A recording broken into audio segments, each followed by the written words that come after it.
What's up, everyone? I'm the Kaiju no Kami here at Kumoricon 2021 with Chrollo, and we are interviewing. Oh, Robbie, Daymond, that's me. For anyone who might not know who you are or what you're from. Plenty of people. Yeah. Oh, what? Introduce myself? Yes. Yes. Oh, okay. Well, that's fair. My name is Robbie, and I'm a voice actor primarily. I am known for many things. I also have jet lag. I'm just kidding.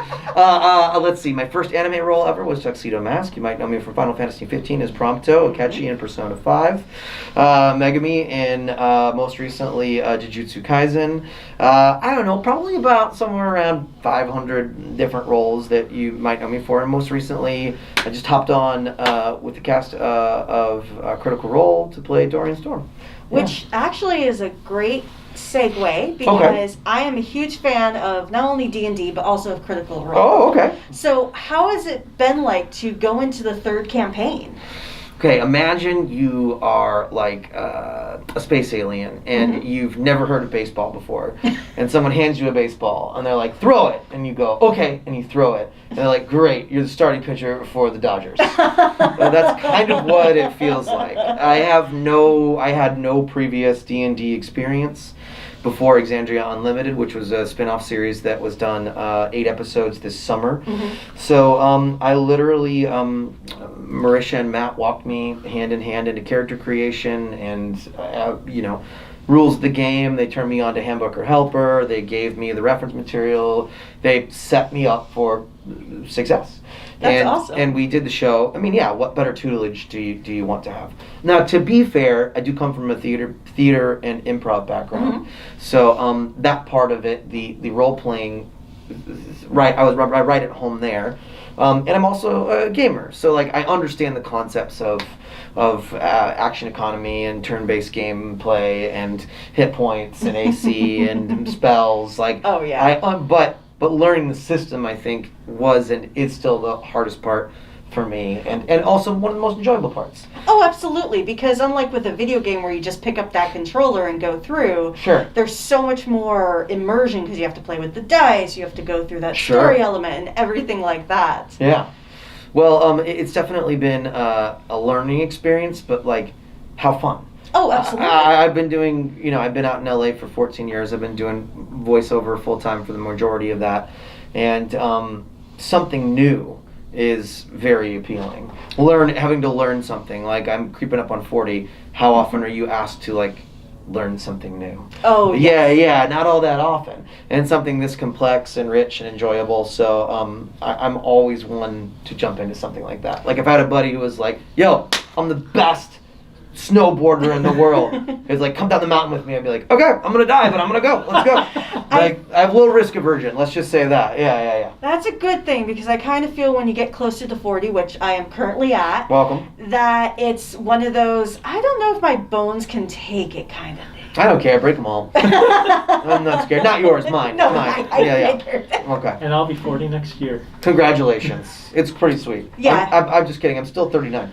I have no idea. I don't know why I'm welcoming you all the first. I've been mentally 40 since I've been 32. Technically, Stan Lee created Spider-Man, or the Fantastic Four and Spider-Man 40, so... That's true. And that's look how true. his career went after that. Is that what you're saying my destiny is? All right. Somebody get No, me come on, me, not you. Oh, you. Okay. Get yourself a pencil and paper then. Let's go. But yeah, no, it's been a wild ride, and I'm enjoying the heck out of it. Yeah. That is awesome, and I'm so excited that you're a part of it and that you're enjoying it because it's always that scary experience, but you always, every time I've met you or been around you, you've always had this laid back, like, come what may, I'll just do it. So yeah, I love it. Do you want to know the secret? Sure. Okay, here it is. Nobody gets out alive in life. Isn't that pleasant? Some people are scared of it, but that's the truth. Nobody gets out alive. And if you sort of think about it that way, you go, well, what have I got? If I'm lucky, if it's as good as it gets, it's 80 years, right? So we're halfway done. So we got to be twice as fast, and we got to do twice as so much cool stuff we have left to do.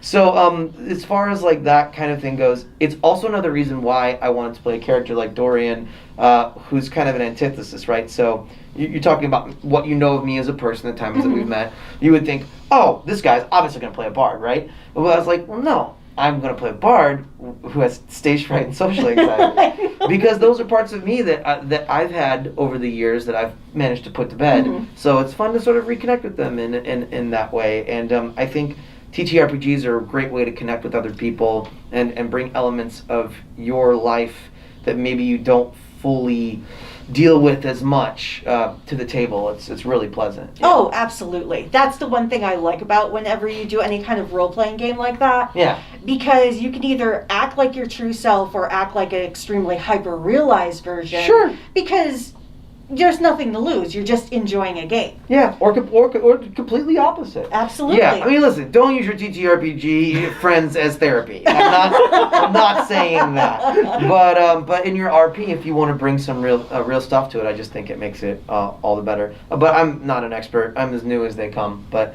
heck, it sure is fun. Oh, absolutely. Yeah. Circling back to Sailor Moon, what was it like getting to meet Toru Furuya? Oh yeah, him and I had a good vibe. Yeah, I've always had good vibes with the seiyus that I've gotten to meet.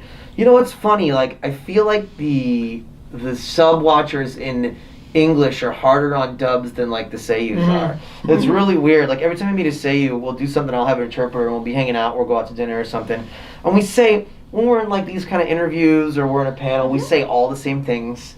Like Sure. we do whatever, and it's funny. Like I have counterparts over there. Like we have kind of counterparts over here. I have guys who dub my stuff, so it really is a nice symbiotic relationship. He was particularly nice because he's a somewhat older gentleman, Right. and he's classy as heck. His sweet little wife is the best, and he's just so gracious and pleasant and professional. But he's also got like this. He's like they got this firm side to him that's really admirable and pleasant. He's great. I never ask anyone to sign anything. Very rarely. I shouldn't say never. Very rarely. I brought him a dead Yamcha. And I was like, will you sign this? He's like, Robbie-san, yes! And I'm like, all right. I was like, sweet. So that's like one of my prized pop collections. Oh my God. Is it the It's the Comic-Con exclusive where he's like literally dead. Yes. Yeah, it's like horizontal. The only thing that can Oh make my that better Lord. is if it's Amuro slapping Yamcha. Exactly. Yeah, so that's one of my all-time favorites. But he's the best. I enjoy his company every time we're around him. I'm just like amazed, like because I've always been a fan, but to meet someone that revered Yeah. and have such a good connection Sure. with them is super awesome.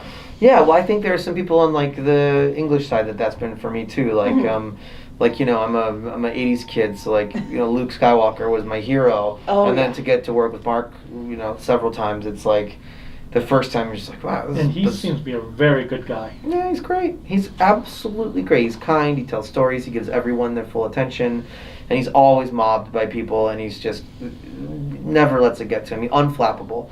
I think that's very admirable. But then there are other people that I've worked with. Like I was a huge Seinfeld fan, and it's like where I feel like I learned comedy as a kid, and. Wayne Knight, who played Newman on the show, was just hilarious to me. Him and I were doing this episode of Infinity Train, and it was just him and I for like 3 hours, like riffing and like doing like comedy stuff. And I was like, this is insane. This is a dream. I was 12 years old watching this show, you know, and like I work with Ghostbusters, like original like film Ghostbusters, and it's just like you're just like, what am I doing? It's a weird experience, but really cool. And anytime something like that happens, I just kind of go. Yeah, drink it in. It's nice. Yeah, this could all go away at any time, and I'm gonna enjoy it while I can. Yeah. Absolutely. To have that opportunity is, I think, so priceless. But the one thing I really like whenever you're a guest at a convention is that you're so giving towards your fans as well. Oh, I appreciate that. I get like not emotional, but like I get sentimental about that because. Like these kids that come out, I really like conventions for the purity of what they can be and what they should be. And I say kids, but like, you know, it's everyone from every walk of life. But they come out here and they spend their time and they wait in lines and they spend their money and I value that because time it is money. So, and I've been doing conventions long enough where I've seen people who have, you know, just sit there and sign it and throw them off. Not like in a rude way, but they're just like, here you go, thanks. And it's like, it's not me. I can't do it. Like I want to give that person an experience, and I want to like connect with them, and I want to, just get to know them for just a split second. And it takes no more effort than doing. Oh, absolutely. Doing this. It's easy to be kind. It's easy to be respectful, and one thing I've learned is I think the fans appreciate it. Oh yeah. As well. Yeah, and I like this. It's nice. Absolutely. Now, one question I have to ask because... okay. As a father... Sure. Because I saw your Halloween pictures on sure, Twitter, which was amazing. super... Yeah. Especially, it's super adorable with your daughter and all the candy with that haul. How has that changed for you, being a father now, being in the anime community, going to these conventions? Do you think it's changed how you present yourself? Not how I present myself necessarily. Like I'll always be me. Sure. If anything, I'm slightly more protective about how much I open myself up to people because let's say I meet 10,000 people a year between like panels and signings and whatever. It's probably more than that, right? Oh, certainly. There's going to be somebody there that maybe I wouldn't meet in any other circumstance. So now that if it's me, I feel like I can handle anything. But now that I've got a family and I make my choice to post pictures of my kids and stuff, I would say from a safety standpoint, that's how it's changed me the most. I think that's fair. I like to be cautious, I like to be careful, because 99.999% of people are awesome. Oh, yes. But if there's somebody out there who's not, There's now it's not just me. Now it's my family. And so that has changed me, but my persona? No. No, I'm still me. I like, now instead of like a dirty word, now I'll say like, oh, mamma mia, because I've got kids. But that's about it. Yeah, I say a lot of like fluffernutters. Yeah. I guess maybe I have transformed a little bit into a slightly more dorky dad. Yeah. I was gonna say fluffernutter. That's definitely an older person coming. Yeah, of course, because you can't say dirty words in front of your kids. You say it once and they'll say it 1,000 times. Oh yes. No, I love it. I think because being a parent definitely changes perception. So sure. That's why I was just curious because obviously not all anime is made for the little ones. No, My kids don't watch, my daughter doesn't watch much TV at all.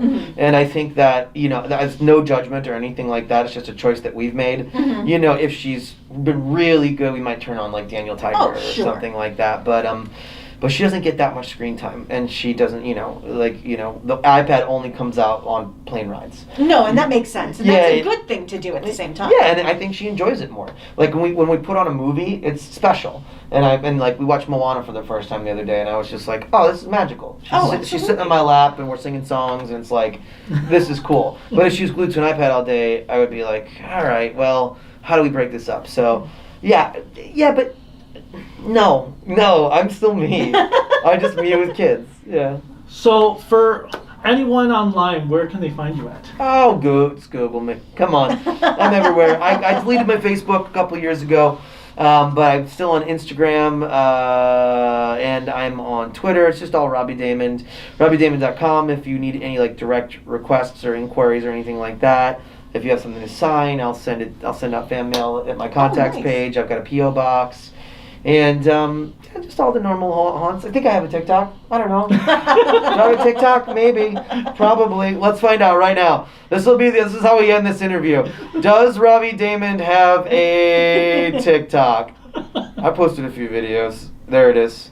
Yes, I've got a TikTok. So he officially has a TikTok. I have 2, 4, 6, 8, 9, 10 whole videos. Wow. You can be one of my 114,000 followers. Why are you people here? I don't post any content. And come hang out. It's good to see you guys. All right. Well, thank you so much for joining us. Yeah. And until next time. Oh, do it again. Bye. Bye. Bye.